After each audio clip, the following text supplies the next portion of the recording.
इरोडो problem number 1.18। तो इस question में हमारे पास दिया हुआ है एक पॉइंट है जो कि x डायरेक्शन में मूव करता है विथ वेलोसिटी vx।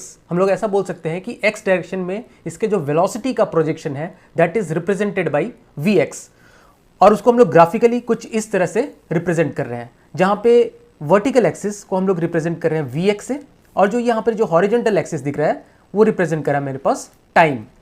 तो हमारे पास जो ग्राफ है that is vx versus time graph. इसमें इनिशियल कंडीशन दी हुई है कि particle at t equals to 0 पे उसकी पोजीशन x इक्वल्स टू 0 है, ये हमारे पास इनिशियल कंडीशन है। तो हमें इस पार्टिकल का एक्सेलरेशन वर्सेस टाइम ग्राफ बनाना है, दैट इज wx। एक्सेलरेशन को हम लोग यहाँ पे wx से रिप्रेजेंट कर रहे हैं, that is acceleration in x direction, या फिर हम लोग बोल सकते हैं एक्सेलरेशन का प्रोजेक्शन अलॉन्ग x डायरेक्शन। तो wx वर्सेस t ग्राफ हमें पहले बनाना है, wx acceleration versus time graph, that is और first part of the question. Second part of the question में पूछा गया है इसमें एक्स कोऑर्डिनेट पार्टिकल का, एक्स कोऑर्डिनेट पॉइंट का हमें बताना है कि एक्स कोऑर्डिनेट वर्सेस टाइम क्या होगा। बेसिकली हमें प्लॉट दिखाना है ना, प्लॉट दिखाना है तो एक्स कोऑर्डिनेट वर्सेस टाइम हमें प्लॉट करना है। और थर्ड हमें बताना है डिस्टेंस कवर्ड। डिस्टेंस कवर्ड को इसने एस से रिप्रेजेंट किया है, ठीक है, डिस्टेंस कवर्ड वर्सेस टाइम, ठीक है। तो ये तीन चीजें हमें बेसिकली फाइंड आउट करनी है इस क्वेश्चन के। तो इस क्वेश्चन को करने से पहले इसके हम लोग बेसिक कॉन्सेप्ट्स को डिस्कस कर लेते हैं। तो हमें पता है dx by dt, जिसको कि हम लोग बोलते हैं rate of change of position with respect to time which is given by velocity. और दूसरा हमें यह भी पता है dv by dt is equal to acceleration, जिसको कि हम लोग a से रिप्रेजेंट करें यहाँ पे। तो dx by dt is velocity, rate of change of position with respect to time is velocity, and rate of change of velocity with respect to time is acceleration. या फिर हम लोग बोल सकते हैं कि slope of position time graph is velocity और slope of velocity time graph is acceleration. दोनों एक ही बात है अगर हमने कैलकुलस पढ़ा है तो। अच्छा, अगर हम लोग इसी कॉन्सेप्ट्स को एक्सटेंड करें तो dx by dt को हम लोगों ने वेलोसिटी लिखा है। अगर मैं ऐसा लिखना चाहूं dx equals to v dt भी लिख सकता हूं मैं, ठीक है, dt को उधर ले गया और दोनों तरफ मैंने इस तरह से इंटीग्रेशन डाल दिया। तो integral of dx is equal to integral v dt। अच्छा, इंटीग्रल dx क्या हो जाएगा, डेल्टा x, ये हमें पता है, और डेल्टा x इक्वल्स टू क्या हो जाएगा, इंटीग्रल v dt। अच्छा, delta x is what, change in position. x क्या है, पोजीशन है, delta x is change in position. तो चेंज इन पोजीशन को मैं क्या बोल सकता हूं, चेंज इन पोजीशन को हम लोग डिस्प्लेसमेंट बोलते हैं, और which is given by x final minus x initial, initial final position minus initial position is equal to integral v dt, ठीक है। तो ये चीज भी हमारे पास एक इक्वेशन है जो कि ये कॉन्सेप्ट्स यूज होंगे, ठीक है। अच्छा, इसमें अगर देखने वाली बात है, अगर इनिशियल पोजीशन किसी भी पार्टिकल की या किसी भी पॉइंट की अगर 0 होती है तो x final is equal to integral v dt हो जाएगा। कब, when xi is equal to 0, when initial position of the particle is 0 then x final will be equal to integral v dt। ये हम लोग ऐसा बोल सकते हैं कि अगर initial position is 0 then delta x is what, delta x is equal to x final. अगर इनिशियल पोजीशन 0 है, इनिशियल पोजीशन 0 करने का मतलब xi equals to 0 at t equals to 0। Initially अगर उसका पोजीशन 0 है तो delta x which is equal to displacement is equal to final position, ठीक है। तो बेसिकली हमें ये तीनों कॉन्सेप्ट, हम लोग ये सारे कॉन्सेप्ट्स जो बेसिक कॉन्सेप्ट्स हैं, ये कॉन्सेप्ट हम लोग यूज करने वाले हैं इस क्वेश्चन को सॉल्व करने के लिए। तो जो भी कॉन्सेप्ट अभी हमने देखा that is delta x is equal to integral v dt where v is velocity. तो अगर मैं एक वेलोसिटी टाइम ग्राफ अगर इस तरह से प्लॉट करता हूं तो ग्राफिकली इस इक्वेशन का क्या सिग्निफिकेंस है। इंटीग्रल v dt अगर हमने ध्यान से पढ़ा होगा कैलकुलस में, तो इंटीग्रल ऑफ v dt अगर मैं बात करूं, integral v dt is what, integral v dt is area under vt curve. अगर मैं बात करूं सपोज ये एरिया इज a1, ये ऊपर वाला जो एरिया है this area is a1 and this area is a2, तो मैं बोल सकता हूं इस कर्व से मैं बोल सकता हूं integral of v dt। Suppose ये टाइम t इक्वल्स टू 0 है, ये time t equals to t1 है और time t equals to t2 है, तो हम लोग बोल सकते हैं integral v dt from time t equals to 0 to t1 is nothing but a1, this area, ऊपर वाला जो एरिया है दिस एरिया a1, ठीक है, क्योंकि area under vt curve from time t equals to 0 to t1 is a1, this area. अगर मैं इसी को एक्सटेंड कर दूं, integral of 0 to time t2, ठीक है, v dt, अगर मैं ये बोलना चाहूं, ये देखना चाहूं तो क्या हो जाएगा, ये हो जाएगा this area minus this area A1 minus A2। यहाँ पे ध्यान देने वाली बात है कि ये माइनस साइन हम लोगों को यहाँ पे कंसिडर करना पड़ेगा, क्योंकि ये एरिया जो है वो नीचे का एरिया है, तो वो माइनस होके आएगा। बहुत सारे बच्चे यहाँ पे गलती कर देते हैं, वो A1 प्लस A2 ले लेते हैं। यहाँ पे A1, क्योंकि A2 जो है वो टाइम एक्सिस में नीचे की तरफ है, ठीक है, ये नेगेटिव वेलोसिटी को रिप्रेजेंट कर रहा है, ठीक है। तो इसलिए यहाँ पे ये जो एरिया है ये माइनस में आएगा, हॉरिजॉन्टल एक्सिस के नीचे का एरिया है, इसलिए ये माइनस में इस तरह से आएगा। तो यहाँ पे टाइम, अगर मैं इंटीग्रल वी डी टी, अगर एरिया अंडर कर्व देखता हूँ from time t equals to 0 to T2 इस टाइम तक, तो ये A1 माइनस A2 हो जाएगा।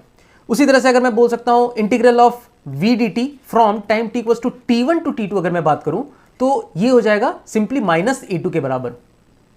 तो इस तरह से हम लोग कर्व का एरिया को एनालिसिस कर सकते हैं फॉर एनालाइजिंग इक्वेशंस, ठीक है। तो जो भी हमारे पास इस तरह का एनालिटिकल इक्वेशन है delta x equals to integral v d t, तो इस तरह से हम लोग कर्व का एनालिसिस, किसी भी कर्व का एनालिसिस करके इस तरह के प्रॉब्लम को हम लोग सॉल्व कर सकते हैं। तो अभी हमने इस पर जो भी कॉन्सेप्ट्स डिस्कस किए, इसके अलावा एक बहुत इंपॉर्टेंट कॉन्सेप्ट हमारे पास रह जाता है, दैट इज अगर हम लोग जैसे बात किया delta x is equal to integral of v d t, ठीक है, तो यहां पे हम लोग क्या कंसिडर कर रहे हैं, वेलोसिटी वेक्टर कंसिडर कर रहे हैं। तो ये जो डिस्प्लेसमेंट है that is integral of velocity vector का integral with respect to time, हमने ये बात किया। तो ये रिप्रेजेंट कर रहा है डेल्टा एक्स डिस्प्लेसमेंट। तो अगर मैं बात करूं integral of modulus of v d t, ये क्या रिप्रेजेंट करेगा, modulus of v is what, modulus of v is speed, magnitude of v बोलूं या मॉड्यूलस ऑफ वी बोलूं दैट इज स्पीड। तो स्पीड डी टी अगर मैं करूं, स्पीड को मैं टाइम के साथ इंटीग्रेट करूं, तो वो मुझे देगा डिस्टेंस, ठीक है। ये चीज मेरे पास हो गया डिस्प्लेसमेंट, ठीक है। तो ये एक इंपॉर्टेंट कॉन्सेप्ट है। अगर मुझे डिस्टेंस निकालना हुआ तो मुझे स्पीड को इंटीग्रेट करना पड़ेगा टाइम के साथ। तो हमने जैसे देखा कि इसका एरिया सपोज A1 है और ये वाला एरिया A2 है, और ये मेरे पास VT कर्व इस तरह से दिया हुआ है, वेलोसिटी टाइम ग्राफ दिया हुआ है इस तरह से। अगर मैं इसी कर्व का स्पीड वर्सेस टाइम ग्राफ बनाना चाहूं, अगर मैं बोलूं स्पीड वर्सेस टाइम ग्राफ इसका क्या हो जाएगा, तो अगर ये स्पीड का एक्सिस है और ये टाइम है, तो ये कर्व सेम टू सेम, यहां से यहां तक के लिए तो कर्व सेम टू सेम आ जाएगा इस पोर्शन के लिए, ठीक है। वहीं अगर नीचे की बात करें तो ये जो नेगेटिव पोर्शन है ये पॉजिटिव, इस तरह से ये पॉजिटिव आ जाएगा, ये नेगेटिव वाला पार्ट ऊपर उठ के इस तरह से पॉजिटिव आ जाएगा, क्योंकि हमने मॉड्यूलस की बात करें, हम लोग यहां पर उसके मैग्नीट्यूड की बात कर रहे हैं। तो जैसे -5 मीटर पर सेकंड अगर वेलोसिटी है तो हम लोग उसकी स्पीड बोलेंगे 5 मीटर पर सेकंड। तो इसलिए ये जो नीचे का पार्ट है वो इस तरह से ऐसे ही उठ के ऊपर इस तरह से आ जाएगा। तो ये एरिया अभी भी A1 है और ये एरिया भी A2 ही होगा, अभी ये वाला जो एरिया है वो A2 ही रहेगा। तो जैसे हमने देखा था 0 अगर ये टाइम T1 है और ये टाइम अगर T2 है, तो integral of modulus of v d t अगर बात करें, that is integral of speed d t बात करें from time equals t equals to 0 to T2, तो हम लोग यहां से सीधा बोल सकते हैं A1 प्लस A2। यहाँ पे प्लस इसलिए लिखा है क्योंकि ये सारे का सारे जो कर्व है वो टाइम एक्सिस से ऊपर है, जो भी हमारे हॉरिजॉन्टल एक्सिस है जिस पे हम लोग एरिया ले रहे हैं उसके ऊपर है, दोनों का दोनों एरिया A1 और A2 ये दोनों इसके ऊपर की तरफ लोकेटेड है, इसलिए यहां पे जो डिस्टेंस हो जाएगा that is equal to speed dt का integral that is equal to A1 plus A2, जो कि ऊपर वाले में A1 माइनस A2 था। अगर integral of v d t करें, ये वाला डिस्प्लेसमेंट वाला बात करें, तो A1 माइनस A2 हो जाएगा। तो इन सारे कॉन्सेप्ट्स को यूज करके अब हम लोग इस क्वेश्चन को सॉल्व कर सकते हैं। तो first part of the question में पूछा गया था, सपोज मेरे पास एक Vx वेलोसिटी टाइम ग्राफ उस तरह से दिया हुआ है, तो हमें इसका एक्सेलरेशन टाइम ग्राफ बनाना है। एक्सेलरेशन को हम लोग यहाँ से Wx से रिप्रेजेंट कर रहे थे और ये हम टाइम एक्सिस को t से रिप्रेजेंट कर रहे थे। तो ये फर्स्ट 0 सेकेंड है, 2 सेकेंड, 1 सेकेंड, 2 सेकेंड, 3 सेकेंड, 4, 5, 6 और 7 सेकेंड इस तरह से है। तो अगर हम लोग बात करें, हमने देखा था एक्सेलरेशन को हम लोग रिप्रेजेंट करे थे, Wx यहाँ से रिप्रेजेंट करें, एक्सेलरेशन से एज होता है बेसिकली, यहाँ पे हम लोग Wx से रिप्रेजेंट करें, तो Wx is equal to dv/dt। तो अब इस कर्व को हम लोग डिफरेंशिएट करना है, बेसिकली इस कर्व को हम लोगों को डिफरेंशिएट करना है, या फिर हम लोग इसको दूसरे टर्म से बोल सकते हैं, इस कर्व का हमें स्लोप निकालना है, ठीक है। इस कर्व का स्लोप ही हमें एक्सेलरेशन टाइम ग्राफ दे देगा। तो अगर हम लोग स्लोप की बात करें तो 0 to 1 में स्लोप एक फिक्स स्लोप है। तो इस स्लोप को हम लोग कैसे निकालते हैं, time t equals to 0 to 1 तक अगर देखें तो एक फिक्स स्लोप है, और ये स्लोप कितना है, अगर हम लोग स्लोप निकालना चाहें तो यहाँ से थीटा से देख सकते हैं। तो tan थीटा यहाँ पे क्या हो जाएगा, tan theta is perpendicular upon base, that is 1 upon 1, this is 1 unit, this is 1 unit and this is also 1 unit। तो यहाँ पे tan theta will be equal to 1, t equals to 0 to 1 second के लिए। तो यहाँ पर अगर हम लोग इस तरह से 1 लिखें तो time t equals to 0 to 1 के लिए इसका जो एक्सेलरेशन है वो फिक्स एक्सेलरेशन हो जाएगा, क्योंकि इसका slope is fixed, that is equal to 1। ठीक है, उसी तरह से टाइम t इक्वल्स टू 1 से लेके टाइम t इक्वल्स टू 3 तक के लिए देखें तो इसका जो स्लोप है ये slope is 0, because tan theta is 0, ये x एक्सिस के साथ 0 एंगल बना रहा है, इसलिए tan ऑफ 0 इज 0। तो इस यहां से t इक्वल्स टू 1 से t इक्वल्स टू 3 के लिए इसका जो एक्सेलरेशन हो जाएगा वो 0 हो जाएगा।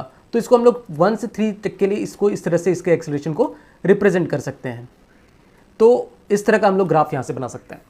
टाइम t इक्वल्स टू 3 से लेके अगर देखा जाए और टाइम t इक्वल्स टू 6 तक, मतलब ये इस पॉइंट तक, इस पॉइंट से इस पॉइंट तक जो इसका एक्सेलरेशन है वो कांस्टेंट है, क्योंकि इसका स्लोप इज कांस्टेंट। और वो कितना हो जाएगा यहां से हम लोग निकाल सकते हैं, ये हो जाएगा tan थीटा। अगर हम लोग देखें तो ये माइनस साइन के साथ आएगा, क्योंकि ये ऑब्ट्यूस एंगल यहां से बना रहा है, एक्स एक्सिस के साथ अगर देखा जाए तो एक ऑब्ट्यूस एंगल बना रहा है। तो ये हाइट कितनी है, ये हाइट है 1 2 3, ये हाइट है 3 अपॉन ये वाली जो लेंथ है that is 1 2 3, that is equal to -1। तो ये t इक्वल्स टू 3 से t इक्वल्स टू 6 तक इसका जो स्लोप है दैट इज -1। तो इसको मैं t इक्वल्स टू 3 से 6 को इस तरह से रिप्रेजेंट कर सकता हूं, दैट इज ये वाला जो है दिस इज -1। ठीक है, तो t इक्वल्स टू 3 से 6 तक ये -1 इसका स्लोप है, दैट इज एक्सेलरेशन भी इसका -1 हो गया। अब यहां से लेके यहां तक 6 टू 7 अगर देखें, time t equals to 6 to time t equals to 7 तक इसका जो स्लोप है, अगर थीटा की ये वाला थीटा की बात करूं, मैं ये वाली थीटा की बात करूं, तो ये थीटा हो जाएगा 2/1 और पॉजिटिव स्लोप है, देख सकते हैं यहां से, क्योंकि एक्यूट एंगल बना रहा है एक्स एक्सिस के साथ। तो ये 2 हो जाएगा, इसका स्लोप इज 2। तो यहां से यहां तक 6 टू 7 इसका एक्सेलरेशन भी 2 हो जाएगा। तो इस तरह से हम लोग इसका एक्सेलरेशन टाइम ग्राफ इजीली बना सकते हैं। अब next part of the question में पूछा गया इसका position versus time graph, position versus time graph. तो हमने देखा था कि delta x is equal to integral of v d t. तो बेसिकली हमें ये डेल्टा एक्स अगर फाइंड आउट करना है तो हम लोग बोल सकते हैं x final minus x initial equals to integral v d T.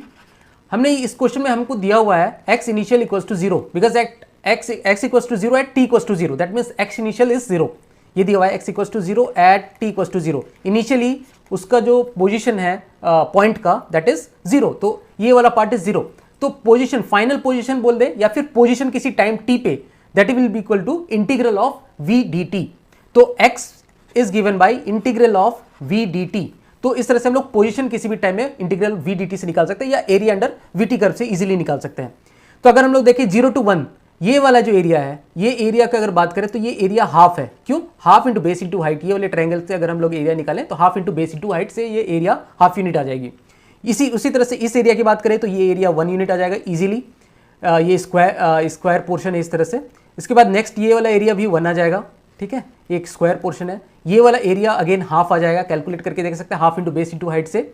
उसी तरह से नेक्स्ट ये वाला पार्ट अगर हम लोग कंसिडर करते हैं तो ये वाला पार्ट का जो एरिया हो जाएगा वो हो जाएगा half into base into height. ये एरिया 2 यूनिट हो जाएगी, ये वाली एरिया दिस इज 2 यूनिट। और इसके बाद जो बचा हुआ पोर्शन है ये 1 यूनिट हो जाएगा।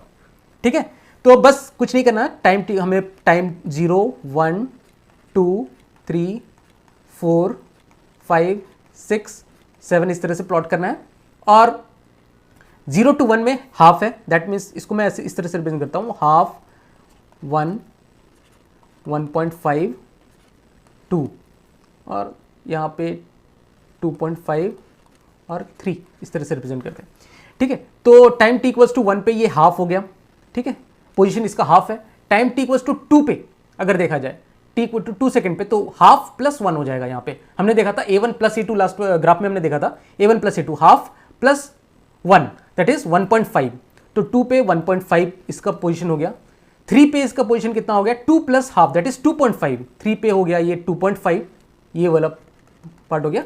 उसी तरह से 4 पे देखा जाए तो ये half plus 1 plus 1 plus half that is equal to 1 plus 1 2 plus half that is 3। ये इसका पोजीशन 3 पे हो जाएगा, ये वाला पोजीशन हो जाएगा t इक्वल्स टू 4 पे। अब नीचे जब ये आएगा तो इसका ये नेगेटिव एरिया इसमें ऐड होगा। ठीक है, तो 3, और अगर हम लोग टाइम t इक्वल्स टू 6 पे डायरेक्टली बात करें, टाइम t इक्वल्स टू 6 पे बात करें तो ये वाला एरिया कितना है, ये ऊपर का एरिया इज 3 और ये वाला एरिया इज 2, 3 माइनस 2, 3 ऊपर वाला एरिया माइनस 2 दैट इज 1।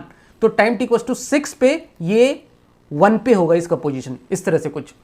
और टाइम t इक्वल्स टू 7 पे अगर बात करें तो नीचे वाला एरिया इज 3, 2 + 1 इज 3, ऊपर वाला एरिया इज ऑल्सो 3, ठीक है।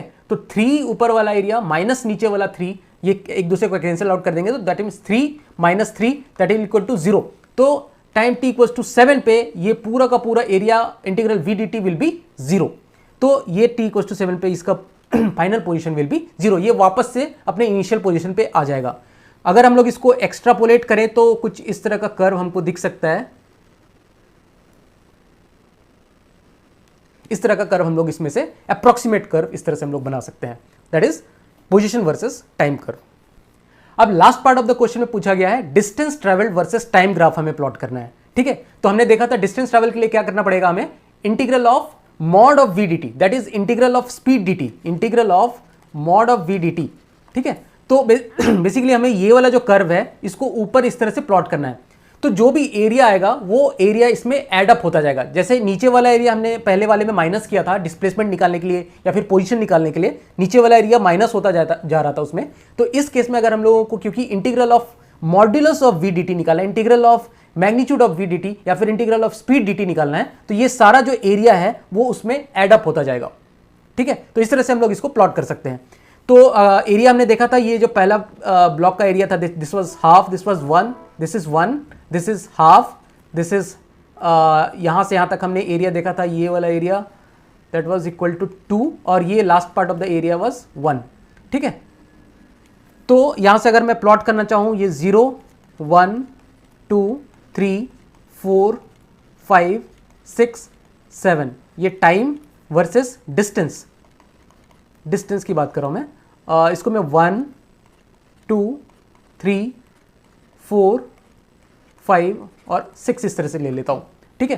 तो initially t equals to 0 to 1 में वो इसका जो पोजीशन रहेगा दैट इज ये वाला एरिया, ये तो हाफ ही रहेगा, ये हाफ रहेगा। तो t इक्वल्स टू 0 पे ये हाफ में यहाँ पर कुछ प्लॉट कर रहा हूँ।